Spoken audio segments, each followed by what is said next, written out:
Assalamualaikum warahmatullahi wabarakatuh. Ashama kabajamtootaa fi daawwattoota keenya arraan tanaas qophii ajaa'ibaa takka qabannee isin dhufnee jirra. Qophiin keenyaas seenaa ajaa'ibaa takka waliin laalu yaana. Seenaa tanaas obboloota keessan bira hanga sheer godhaa isin jenna. Hanga dhuma qophii teenyaatti nu faana turaan afeerraa keenya gama qophiitti isin dabarsinaa. Hanga xumura qophii teenyaatti nu faana tura. Wallaahi guyyaa rabbi jeemale hin taatu. Kanaafuu arraan tanaa qophii ajaa'ibaa takka mee na faana tura. Yoom duuta? Eessatti duuta? Maaliin duuta? Eeyyan gaaffiilee asiin olii kanaaf atis anis deebisaa hin qabnu. Sababni isaas kan rabbi qofaatu beeka waan ta'eef yoom eessattii fi maaliin akka duunu hin beeku. Beekuu baannus akka duunu shakkii hin qabnu. Du'a yeroo jennu nuti akka duunu amannullee addaan du'a fageessanii ilaaluun nu keessaa bakka guddaa qaba. Haa ta'u malee ni duuna firaa fi hiriyaa, qabeenyaa fi maatii fi ilmaan obboleessaa fi obboleettii teenyaa hundaa'uu dhiifnee biraa du'uuf jiraanna. Yoomi hin beekamu, amma ta'uu mala. Guyyaa torbee yookaan waggaa muraasa booda ta'uu mala. Dhukkubsannee du'uu malla.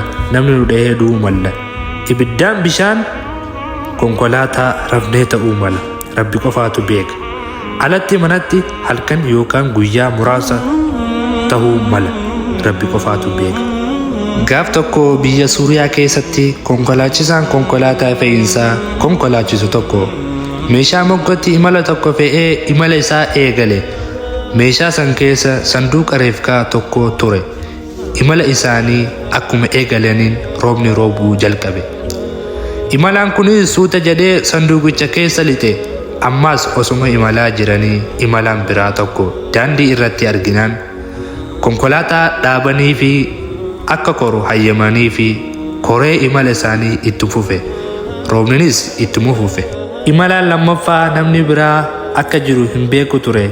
Imalaan jalqabaa roobni akka caame mirkaneeffachuudhaaf sanduuqa keessaa harka gadi baasee imalaan lammaffaa harka kana yeroo argu reefkaatu sanduuqa keessaa natti ka'e jedhee rifatee konkolaataa irraa utaalee asfaaltii irratti mataan kufee caccabee du'e.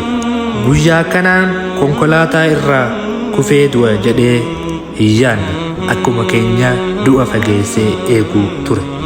Duuti tasaa kun gosa du'a rabbiin nama kanaaf murteesseedha. Du'a hiriyaa keenya irraa waa barachuu qabna.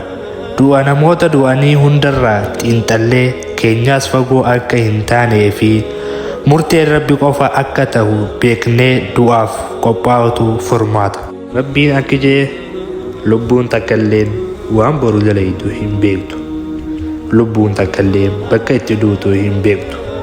Rabbiin waan kana hunda keessaa fi gubbaa isii beekudha jedhe.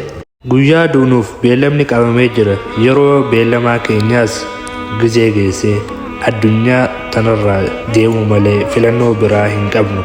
Addunyaan tun hundumtuu walitti baatee du'a irraa nu oolchitu miti.